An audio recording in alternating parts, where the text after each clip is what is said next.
Hello and welcome to Inside Exercise. I'm Emeritus Professor Glenn McConnell from Victoria University in Australia. I've just finished the most incredible chat with Professor Michael Joyner from the Mayo Clinic in Minnesota on the history of endurance training. So from way back through the 20s, 30s, 40s, 50s, etc., right up to now. He is just an incredible wealth of knowledge on this topic. So, he was talking about all sorts of athletes, coaches, just name after name after name, what they were doing, why they were doing it, the success they had. And it ended up, we talk about all roads leading to Rome. He made the good point that it was more like all roads leading to Tokyo. So the Tokyo Olympics in 1964, when the gold, silver, and bronze medalists finished within a meter of each other, but had extremely different training. So from one doing intervals morning and night, another one doing long slow distance, another one doing like something in between. So very interesting chat. And again, his wealth of knowledge on this was just amazing. And this is the second time I've had Michael Joyner on. So just an amazing supporter of the podcast and fantastic person to speak to. So I really think you'll enjoy this one. So stick around. Michael, how are you? Thanks for coming on again. This is awesome. Glenn, it's great to see you again. Always good to be on your podcast and hear what you have to say and what your other guests have to say and so forth. And really wonderful to share my opinions. Yeah, I had a look and it was 5 months ago. So you're the first of the second. So there's a few people who said they're going to come on again, but you're the good. You don't muck around. You get it done. So that's fantastic. I try to not to. And again, I want to just let everybody know these are my ideas, my opinions, and not the opinions of my institution. I think it's important to point that out, even though, where I work doesn't really, field elite athletic teams. Okay, sure. Okay. All right. So we're going to talk this time about the history of endurance training methods and things. And your wealth of knowledge, as we saw last time. So I don't know how far you want to go back to think about. Let's go back. Go ahead. Well, I'll tell you how far I was thinking about it. I have a paper someplace about foot races in the UK in the 17 and 1800s, when people would run, from a church steeple in town A to a church steeple in town B. And so those roads still exist and the distances can be measured and they have pretty accurate times. Oh. And a lot of these people who were doing the running then were the footmen, people who jogged alongside the carriages of the well-to-do. Wow. So they were actually pretty well trained. And there's a couple of instances where people ran close to 10 miles or 16 kilometers, give or take, in close to 50 minutes. So there's some very fast times that go way back. If you actually have a few ideas about, you need a clock, you need a reasonable distance and so forth. Now, people obviously weren't wearing some of the super shoes and so forth, but there's some remarkable, pretty well documented events, again, from 17 and 1800s. So and how did those people train? I guess it was just occupational. Yeah, right. So I wonder if they was long, slow distance, or depended on what if the boss was in a rush, I guess. Yeah.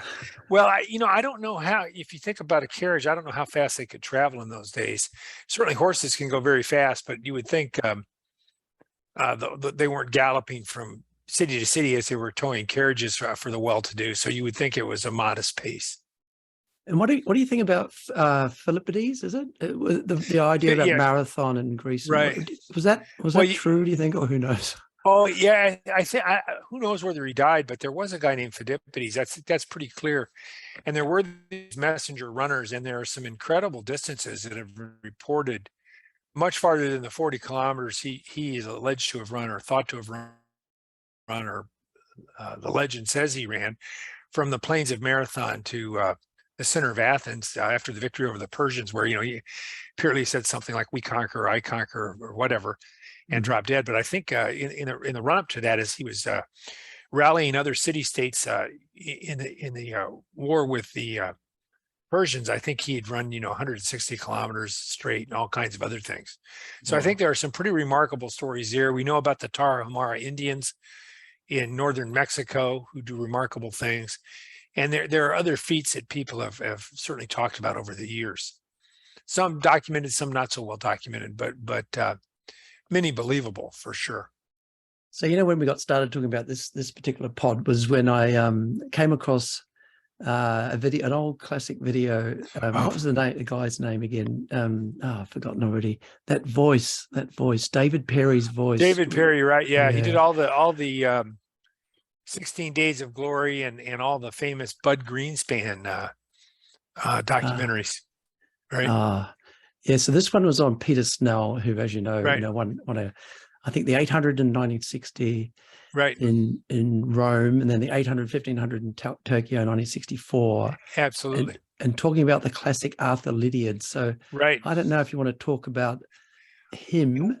Lydiard was a shoemaker in New Zealand. I don't have his exact dates, but sometime after World War II, he got into running and actually ran I think he may have been the New Zealand marathon champion.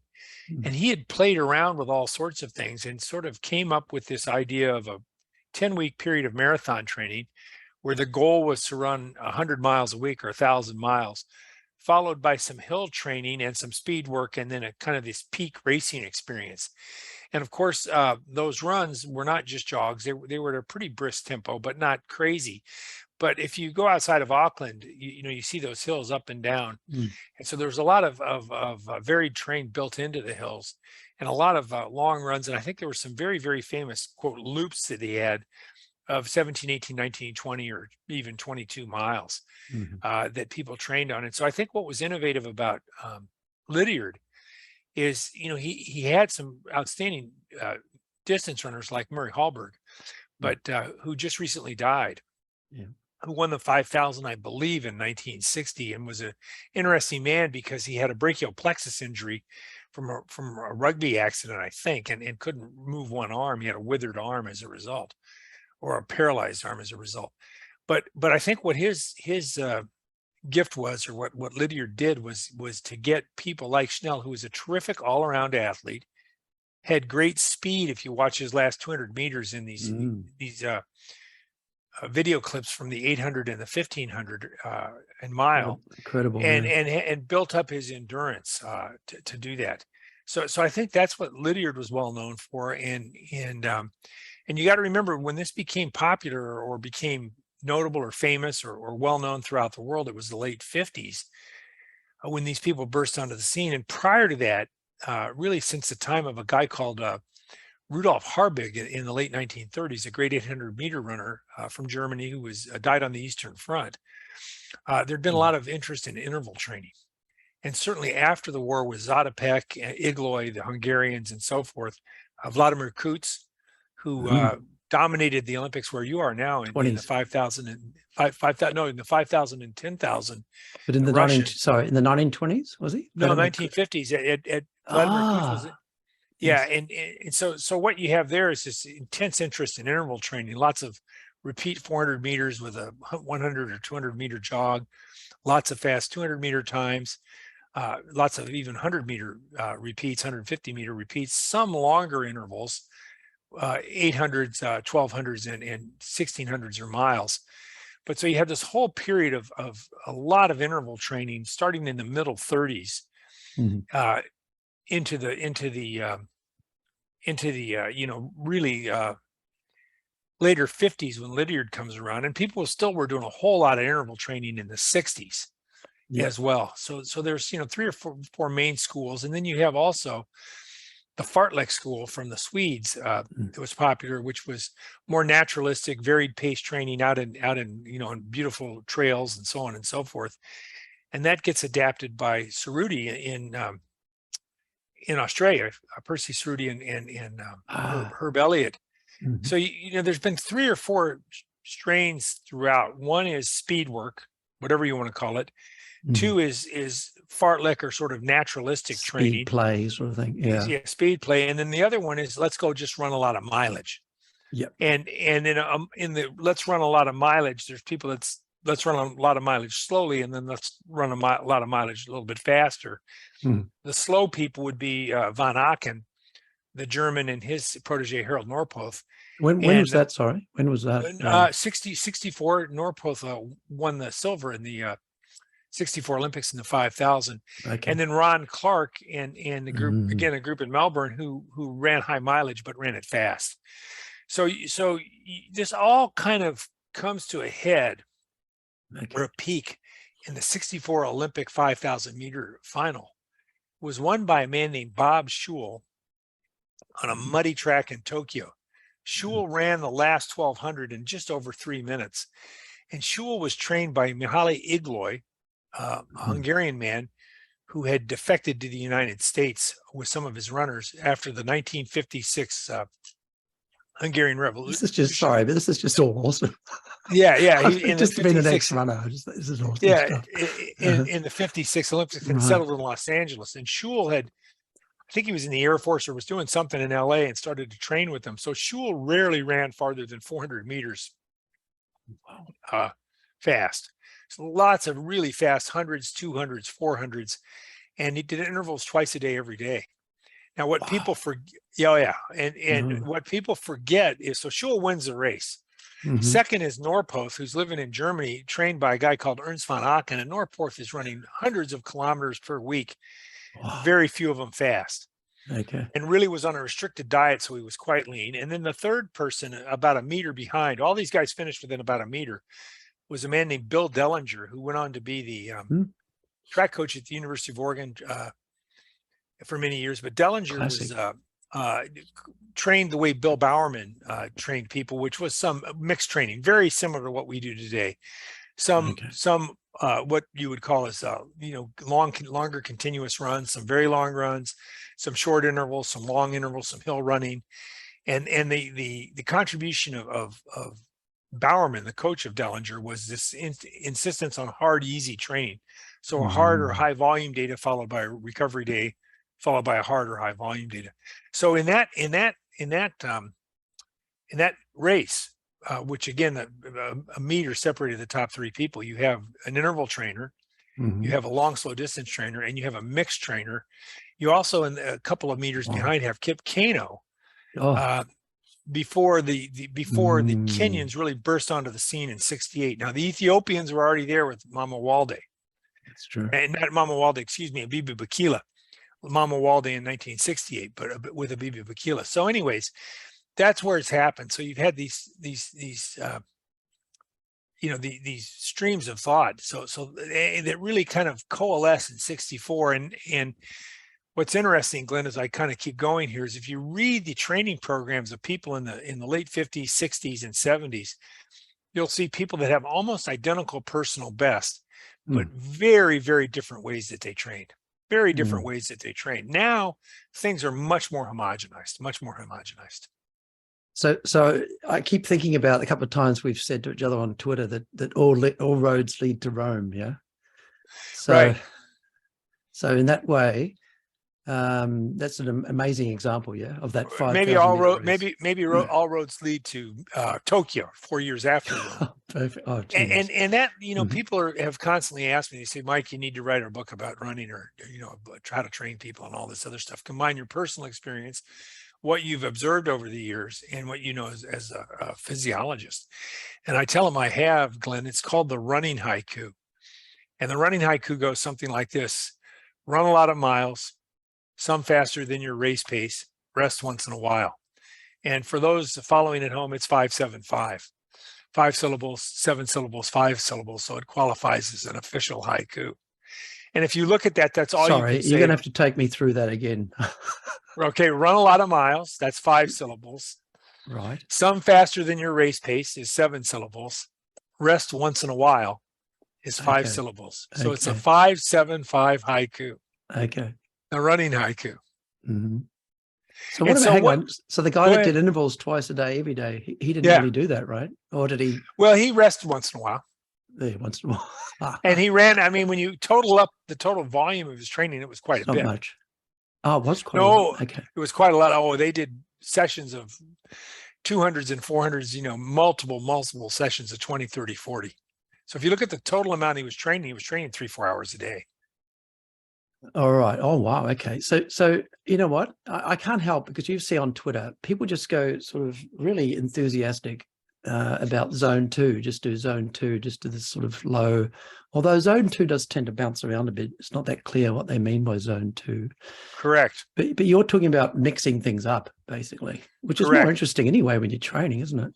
Mixing well, things and I think when you look at people today, you know, you have people spending maybe 5-10% of their total duration of training faster than race pace. You have people spending 10, 20, 30%. It's what we would call kind of the lactate threshold.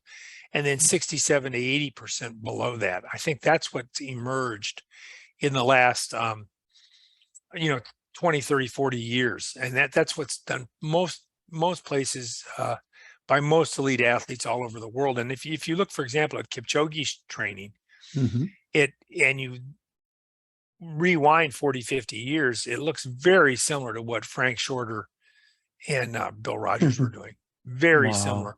Okay. 120 miles a week, 140 miles a week, so about 200 kilometers a week, a long run once a week, some fast runs, and a couple of interval sessions a week. Yeah. Very, very similar. Very similar. I don't know what Costill was doing down in Australia at the time, but my guess is it was something pretty similar. To be honest, I don't know exactly either, but I think it probably would be. Yeah. Yeah.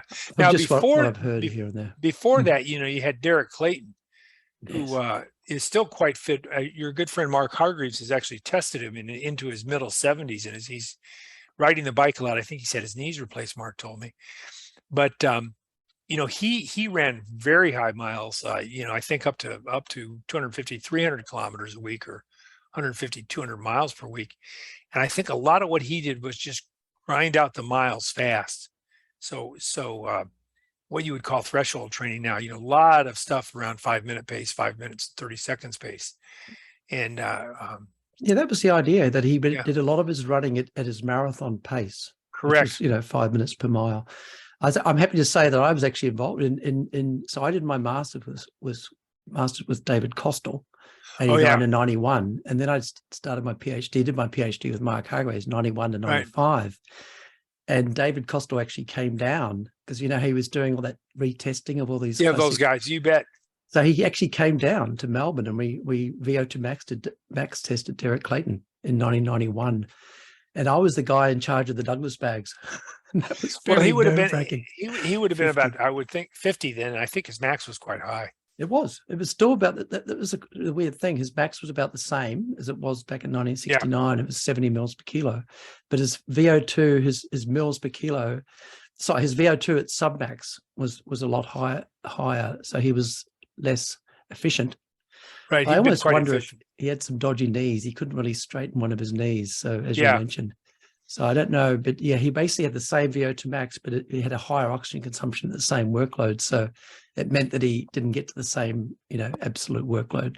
But the scary thing was I was doing the Douglas bags, with Mark Hargreaves there and David Costill there, and I was just started my PhD, and I was down to the last bag because I kept thinking he was going to max out. I started collecting the bags, and I was on my last bag, and I'm like, I wanted him to do well, but I didn't want to blow out the last bag. Yeah. And he actually fatigued as the bag was just starting to get, There you go, exactly. But I'll tell you a classic story with him. He is just this competitive beast. That's what I've heard. You know what we did? We did all these measurements, like his, strength on the Cybex, whatever. We did the hand grip.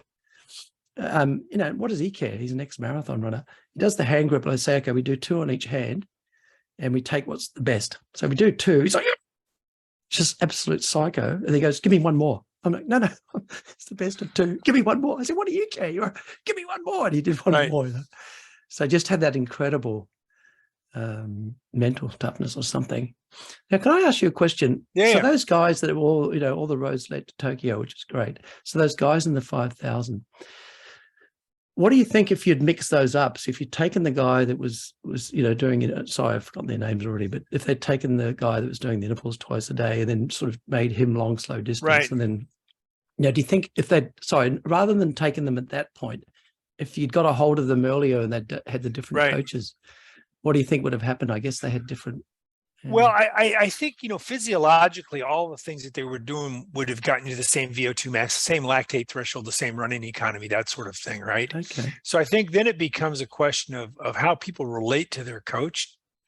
And Okay. and the coach is sort of an inspirational figure, or a figure who is can motivate people. And then also you have to think about injuries. So that kind of interval training that Bob Schul did was not for everybody. Oh, sure. But there are some examples. There was a man named Jim Grella who ran for Bill Bowerman at the University of Oregon, the same place that Dellinger went. And Grella had done this sort of classic mixed Bowerman style training, and I think broke in 4 minutes and was quite good. And this is in the late 50s or early 60s. Mm. He then had to leave Oregon, was moving down to Los Angeles, and he and Bowerman discussed whether he should actually train with Igloi. And Bowerman, who was a very flexible man, suggested that it was okay to go try it. And so he switched from the Bowerman style to the Igloi style, and I think he ran very well. So I think there are examples of people who've used several of the different approaches to this, and run fast with them all. Okay. But I think the physiology gets overrated a little bit here, because there are so many ways to get your VO2 max at its biological peak, to get all the mitochondria going, all the capillaries going, and that sort of thing. So I think it's a question of what kind of program people can live with, and how their relationship with the coach and perhaps the team or the other people they run with. And I think the other thing, Glenn, you have to think about is, if you're living in the middle of Manhattan, you might want to find a track and go do a bunch of intervals. Yeah, true. If you're living in Boulder, Colorado, or where you are, you might want to run in the parks or run up in the mountains a little bit more. So I think it's highly variable, and you have to think about what running is very simple, and there's no equipment involved except shoes, but you have to think about the natural sort of environment you have and how you can leverage that. Exactly. So do you want to just recap a little bit again? So you said VO2 max, lactate threshold, Correct. and running economy. Those are the big three. And you're saying you can essentially reach all of them by doing the three sort of extreme examples you had. Right. Now the thing you have to remember about the people that did long, slow distance training is that they raced a lot. And they did do enough fast running to get their VO2 max as high as it would go. But remember that if you're running 100, 120, 130 miles a week, 150 miles a week, 200 kilometers a week, 300 kilometers a week, that it doesn't take much to do that. David Costill, as you mentioned earlier, Dave had one of the original people he studied was a guy called Ed Winrow, who ended up running 2 miles in about 8:40, which was its terrific time in the 1960s. And all Winrow did was just go out and jog long distances. But what he did do is enter all-comer meets. Where he lived, there were these indoor meets that were open to the public, and really weren't big deals, indoor track meets and outdoor track meets. And he would go and run, the mile, the 2 mile, the 800. He'd run everything. So Dave told me that the indoor season would start where he lived, and he would struggle to break 10 minutes for 2 miles. And then over the course of about 6 or 8 weeks, he'd end up running under 9 minutes. Okay, so he was doing training in racing by racing. Right, racing. So the speed work was the racing. Sorry, yeah. Wow. Okay. Yeah. Yep. And so what you have, you have people. If you think about what happened before 1900, you have people like Walter George, who ran very fast. I think about a 4 or 12 mile. But these guys didn't train year round. They were very concerned about being stale. They'd run, 45 minutes a day. They ran a lot of races, and then they'd take months off, right? Okay. And the people who really started with the year-round training were the Finns. Parvo Nurmi and before him, Hannes Kolomainen. And they started training year-round and doing something that looks a little bit like intervals today. They raced a lot.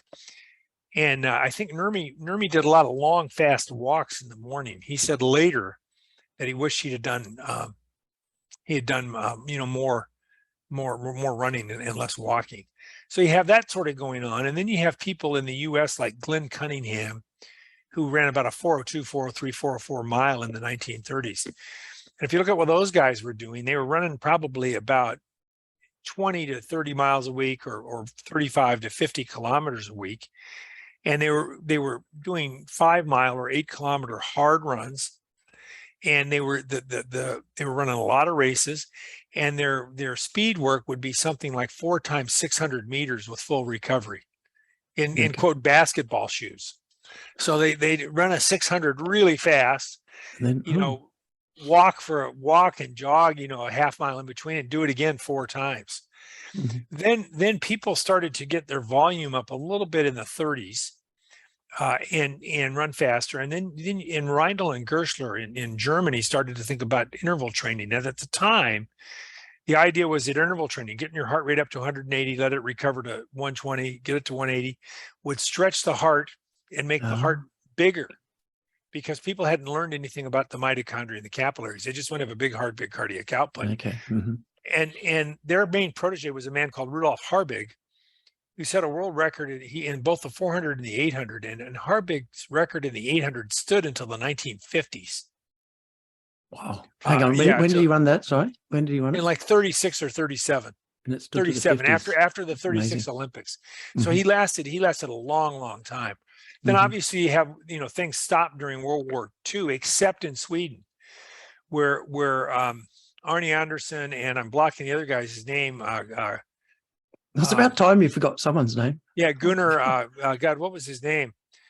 But Arne Anderson and another guy. There was 2 Swedes that raced throughout World War II, and somebody ended up running about 4:01 as people started to think about the 4-minute mile. Then after the war,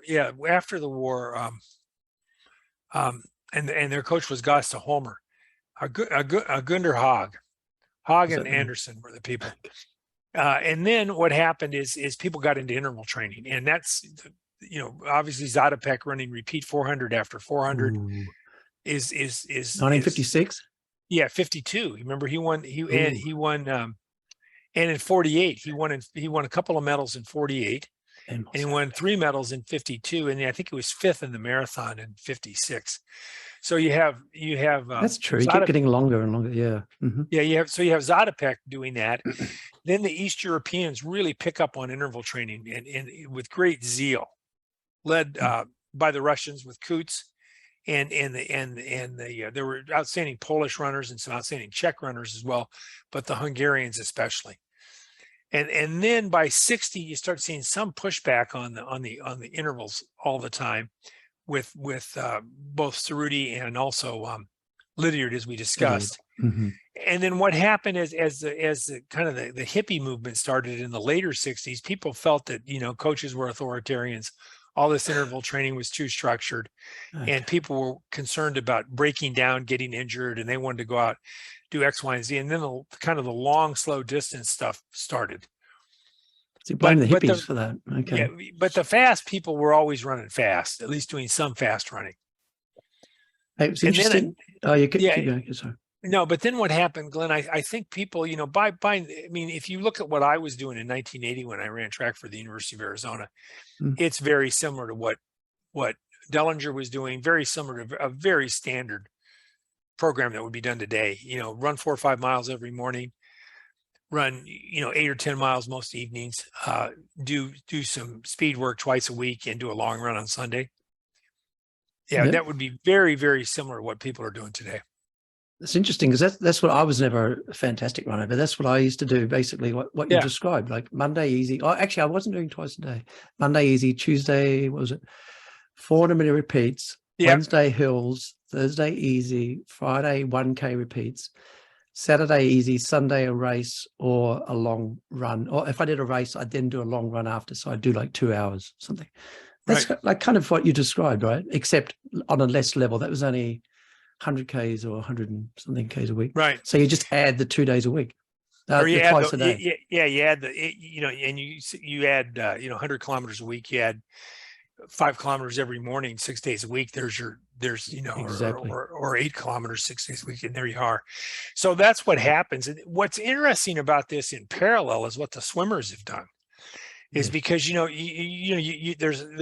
have that beautiful park in the middle of Melbourne with the black and tan run, where people can go do whatever they want, and you go down to the beach, you can do this, you can do that out of the trails. But swimming is in a pool. It's a highly constrained environment. You have a bunch of kids in the lane, And so they've really stuck with the sort of almost Igloi style interval training every day, twice a day. Now, remember, swimming is much more forgiving. You don't have the pounding. You don't have the overheating problems, and you don't have a number of other issues that happen with running. But the swimmers have really stuck with relatively short intervals. Even the people that swim the 1500, don't do that. I mean, it's not like they're out there swimming 3000 or 5000 continuously like you would as a runner. Yeah. They break it up into a lot of bites of 200s, 400s, 800s. So that'd be, roughly 2 minutes, roughly 4 minutes, roughly 8 minute swims. And they take very short rest between their intervals. So they've really kind of gone all in for the intervals. Now, if you lived in San Diego or something, or you lived where you live and could head down to the beach and do some open water swimming, I don't know whether it would help the pool swimmers or not, but it would be interesting to think about it. Hey, that's really interesting. A couple of things there. One thing I thought of last night, I thought I'm going to mention this to you, but you've just brought it up, is how short their recoveries are. I remember there was a guy, now I'd be very surprised if you remember this name. There was a guy, Max Metzger. He was a 1500. No, I do not remember. There you go. Don't know. I found one. Okay. I think if it was a runner, you'd know. But yeah, he was a 1500 meter swimmer, and he swam 15 minutes for 1500, which was about the world record at that point. Yeah. Now, I happened to see him swimming. I was a terrible swimmer, and I was doing triathlons at one stage. I was down at the pool, and I couldn't believe it. So 1500 meters for 15 minutes is obviously 1 minute per 100. He was doing these intervals. He'd do 57 seconds for the 100. He'd look up, and it'd literally be 3 seconds, and then he'd go down again, just smooth as could be. Yeah, and then he'd do another 57, looked up, 3 seconds, and off he went again. And I just couldn't imagine. It freaked me out because basically he was doing the world record, in his intervals. And they take a lot of times it's like 10, 15 seconds rest between these intervals. So this was 3 seconds. He was literally doing 57 seconds, having a look, and then getting down and off again.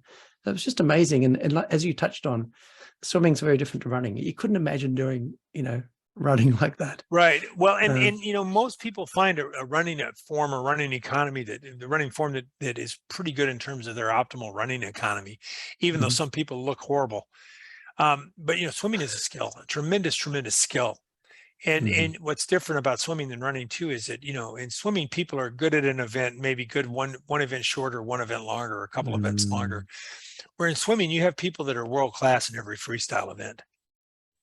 Yeah, and because some of them can do butterfly as well. Yeah, exactly. Because it is such a skill, and so where does this all leave us? We have people who've done all sorts of training. People seem to have settled on kind of one approach, or one way, that general approach that people do it. What I'd like to see happen is people experiment with different approaches, and especially with the newer shoes that I think give more cushioning, with some of the better surfaces you could run on. I would be very, very interested to see if somebody tried, sort of a modified Igloi Schul program. And what would happen, especially, maybe not do it all the time, but if people did that for 3 or 4 months and did it in doses where they were able to avoid injury, I wonder what would happen. So just tell us what kind of program would that be then again? Well, I think getting a good base, doing some longer runs, and doing that sort of thing, but really starting to do a whole lot of what you would call speed work or intervals, shorter intervals with relatively short rests frequently. And having it be more than 5 or 10% of your total weekly running volume. Now, I know Steve Magnus, who I think you probably follow on Twitter, an outstanding running coach. I know Steve is thinking about that and is trying to learn as much as he can about the old Igloi program, because Igloi didn't write a lot of stuff down. And when people were failing during his workouts, he'd stop them and have them jog for a bit, do some form drills and strides, and then start the workout again. So he was always thinking about tempo, rhythm, how people looked. So it wasn't like so this idea that when you do this sort of interval training, you're a slave to the stopwatch is not completely correct. Okay. So I saw in the tweets you said the shake-ups. Yeah. So that Steve called them the shake-ups. I call them strides, but Igloi's term was shake-ups, exactly. So you might want to get Steve on to learn what he has learned about this, because I know he's thought very deeply about it.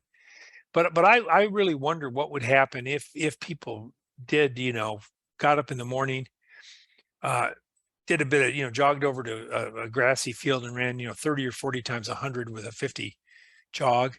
And remember, those hundreds wouldn't be all out. They'd be, at your race pace.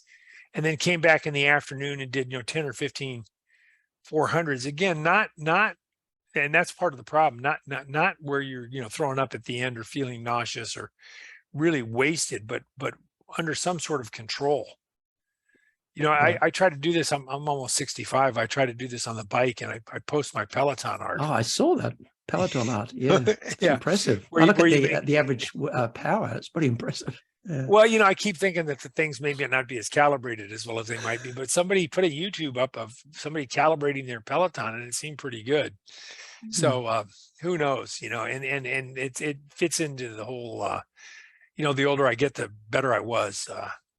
That's impressive, because you're thinking it's calibrated that it's making it sound like you're doing too many watts. I always think it's going the other way.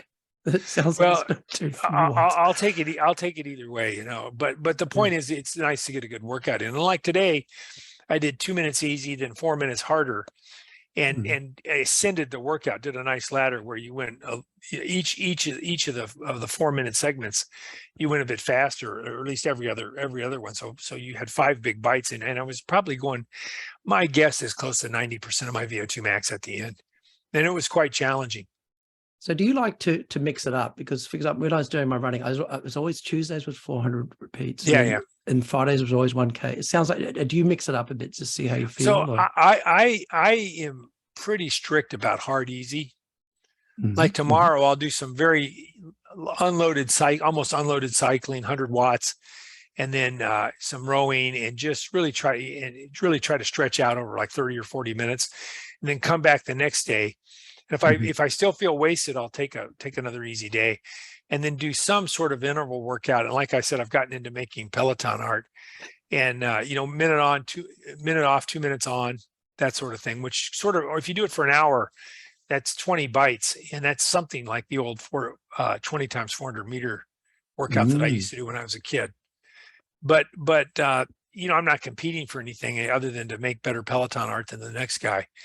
And because if you've noticed, people started to post, it's not only Peloton, Strava, whatever device they're using, people are now posting their printouts, their screenshots or whatever. And I think that's kind of cool, actually.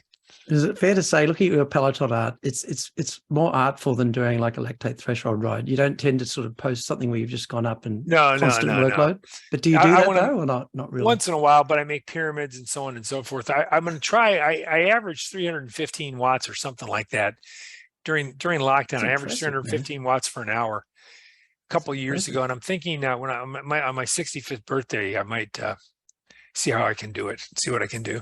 Do you know what your max is? I haven't had my max in a long time. My peak heart rate's fallen a lot from about 188. I'd be surprised if it's more than about 188 back in when I was, 43, 44 years ago. It's fallen from 188. I bet I'd be surprised if it's much more than 140 now. Right. So in liters per minute, and your stroke volume's probably stayed the same. Yeah. So that's probably about a 25% reduction in your peak heart rate, something like that. And so my max used to be 5.4 liters. So, what's 75% of 5.4 liters? 4.6 I don't know. Or something? Oh, no, 3. Yeah. Oh, I don't know. Yeah, right. Right. So let me get my calculator here. So we'll see what it is here. It's really bad. Yeah. Hold on a second here. Under pressure. That's under pressure here. Yeah, we used to be able to, that was one of the great things about doing intervals all the time. You could do a lot of math in your head. 5.4, did you say? Yeah, 5.4 times 0.75, 4 liters, a little over 4 liters. 4.05. Still pretty good. Yeah, wow. I mean, I'll take it, But I mean, it's just one of those things, right? Hey, talking about Peloton art and whatever, do you ever use Strava? No, I don't use Strava. My wife wanted a Peloton. We got a Peloton right before lockdown or whatever, and that was that. You know what you do? People go out on Strava, and you've got the roads, and they'll go along this road, down that road. They'll end up making something that looks like a duck or something, by going around the roads. Okay, so I wanted to ask you again. David Costill came up a couple of times. Yeah. But while I was doing my master's with him, he was really into saying that the swimmers were doing too much, this Correct. twice a day. And he worked out, I'm not sure how he came up with it, but study.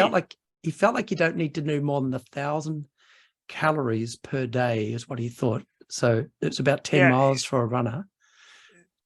So what Dave did, actually did a randomized controlled study. I don't know how it wasn't blinded because the swimmers knew what they were doing, where they did the standard high yardage stuff. And then some people did half as much at Ball State, which is a mid-level swimming program, and people swam just as well. Now, the one thing I will say is that one of the things that always perplexes me as somebody with a running background thinking about swimmers, and my kids are swimmers, is that all the events are 2 minutes or less, except for the 400 IM, the 400 freestyle, the 800 freestyle, and the 1500 freestyle, and their yard equivalents. And so everything else is 50s, 100s, 200s, right? And that would be like, somebody running the quarter mile in track and field, or the 400 meters in track and field, or the 800 meters in track and field. That would be like somebody running, training like Elliot Kipchoge. So there is a bit of a mismatch. Now, people have argued it's a skill sport. People have argued this. People have argued that. But I think unless people are going to do some of the longer distances, the swimmers could probably, in general, get away with less. But what happens is, but people, you develop this sort of arms race mentality. I'm training as hard as I can, but they're training 5% more in the club next door, or the next town over. So we have to up our, so we're going to do 10% more. So it just becomes this kind of continuous amplification of we don't want to be there. We don't want anybody to train any harder than we are. So do you know what happened since David Costill did that? Like, did some swim teams take that on? Like, it didn't stick? Not in a big way. There are some lower yardage programs, but there are also some very high yardage programs. So just like we talk about, Elliot Kipchoge, what about, say, Michael Phelps, for example? Was he, if we look at separate athletes, do you know if any of them were doing the shorter, sort of harder? I think Mr. Phelps did plenty of yardage. Now, there's a guy in the U.S. called Michael Andrew who does ultra fast, ultra short race pace something training, ultra short RPT. USRPT, where but he's not an endurance athlete. I think he stops at about the 200 meters. So I think he does a ton of 25s and 50s really, and 100s really fast. And it has had some results. I believe he's won some medals, and has been good for a long time. So I think that can happen. But again,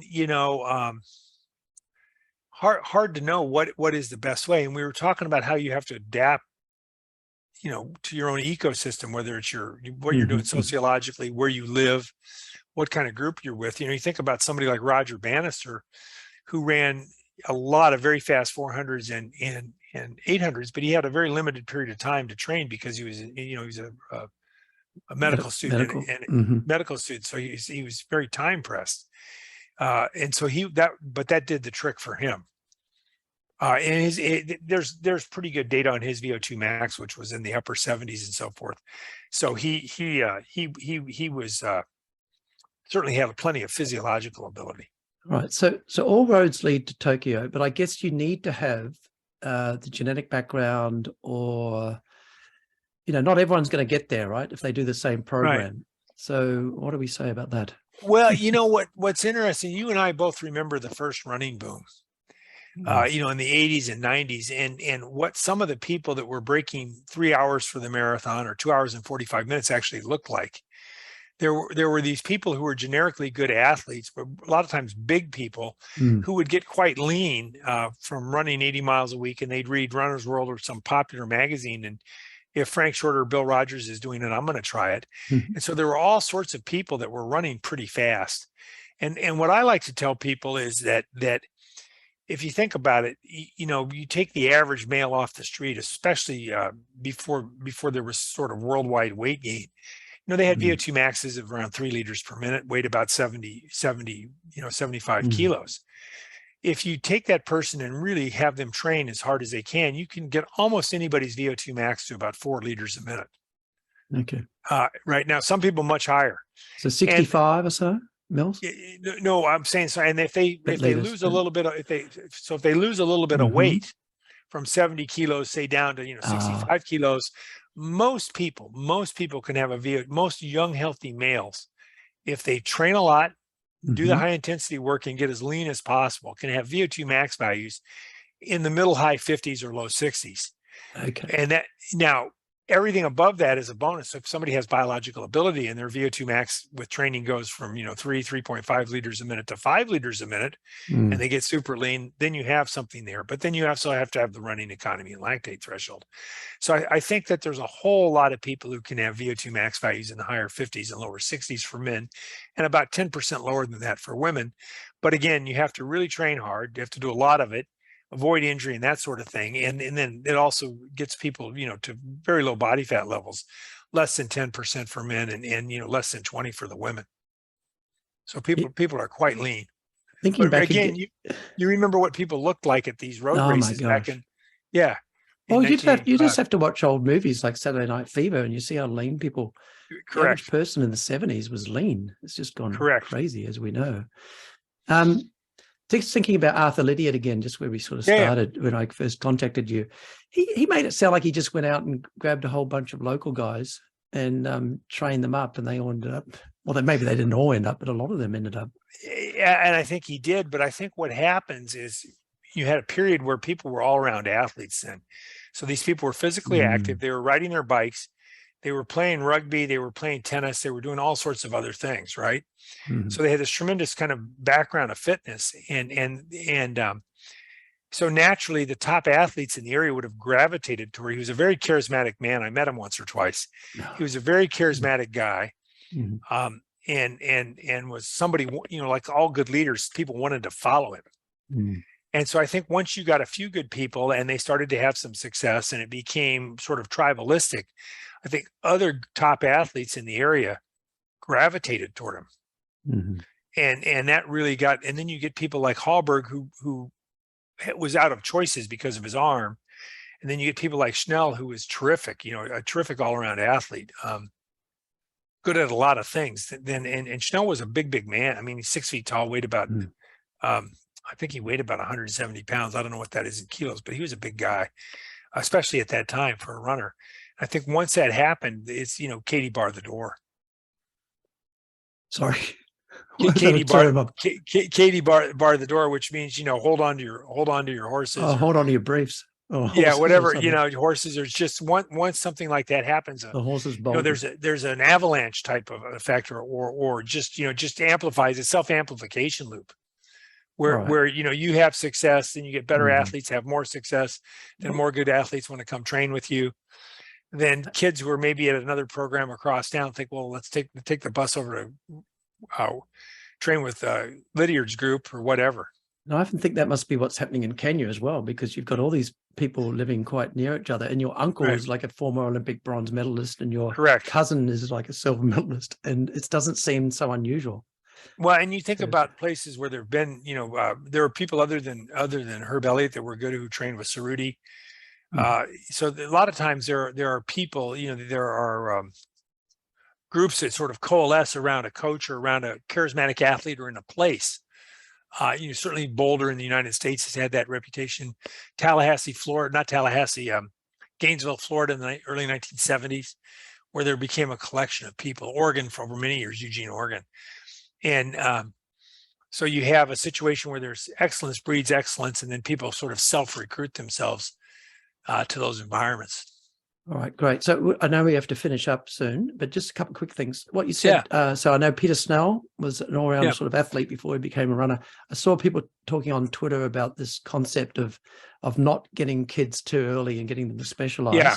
Sounds like you're sort of thinking that way as well, yeah?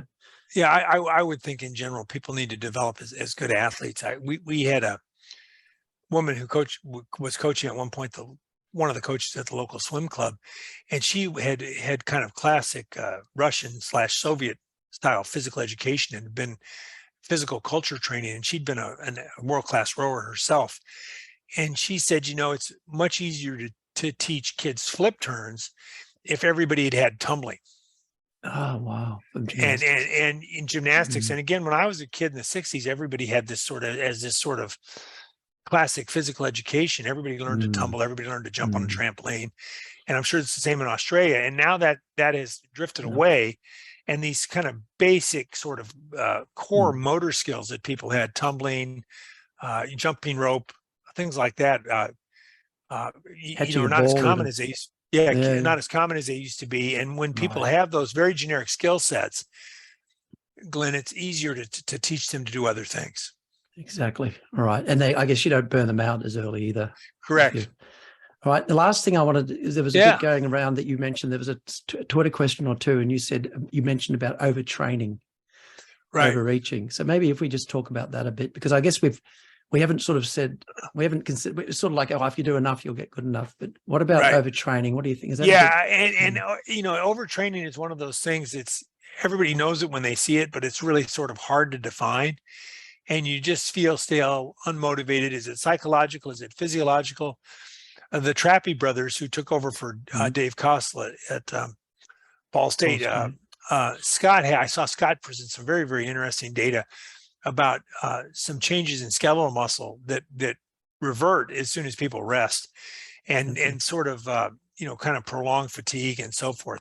And there are all sorts of forms of overtraining. And is it just you're fatigued, and if you need a few days of rest and you'll come back, that's more the overreaching. Or you need a taper program, versus overtraining where you're just fried. And a lot of times that's associated with undernutrition. It's associated with maybe a little bit of anemia, but certainly and this sort of psychic burnout where people are they've just had enough. So for a while there was a bit of a thing going around that we got to be careful, because as soon as people started talking about overtraining and studying it, then every second person was like, oh, I don't want to train hard tomorrow because I think I'm going to get overtrained. So it's a bit of a hard one to get the balance. Yeah, because I know David Bishop here at Victoria University, he tried to do an overtraining study and see what happened to the mitochondria if the mitochondrial function went down, and he doubled their training, got them doing HIIT every day, and they just got better. Right. They got their mitochondria function got better, their VO2 max went up. And the classic Hickson protocol in the late 70s, early 80s, where they did really hardcore training for about 10 weeks and had huge increases in VO2 max, they offered to let people continue to train, and nobody wanted to do it. Right. And so that's why it's important to have the charismatic coach, a good environment, and a good social situation, team, or whatever you want to call it, that helps you reduce that burden. And consistency. A couple of times I've thought about consistency. Yeah. Someone said it's rather than trying to be consistently excellent, try and be excellent at being consistent. Right. Yeah. All right. Right. All right. Well, thank you very much. Glenn, it's great. Can I get you to do 2 or 3 quick takeaway messages? So 2 or 3 things that you want to take away. Yeah. Thanks. Well, I guess the first one is always the running haiku, run a lot of miles, some faster than your race pace, rest once in a while. Yep.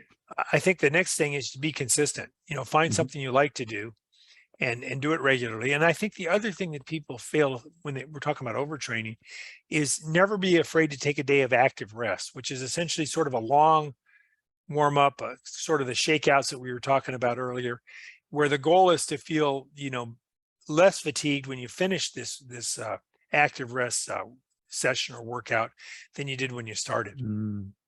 Which is a bit counterintuitive, isn't it? You sort of think, I'm tired, I don't want to do shakeouts, I'll be more tired. But as probably people know, sometimes you feel tired during the day, you go and do some exercise, you feel better. Correct. Well, thank you very, very much for coming on. I think you got one name you forgot during all that, and I'd only heard of about 1%. I think it was Gunnar Hogg. Yeah, and you got it in the end. You got it later anyway. Fantastic, amazing. Okay, thank you very much. Well, I'll come back in 10 years and we'll see if my memory is as good as it is. But I'm sure I'll be talking to you before that, Glenn. Okay, good on you, Michael. Thanks much. Yeah, see ya. Bye-bye. Take care. Bye-bye. I hope you enjoyed this podcast. Please like, subscribe, pass it on to your friends and colleagues. Check out the other podcasts. Thanks again.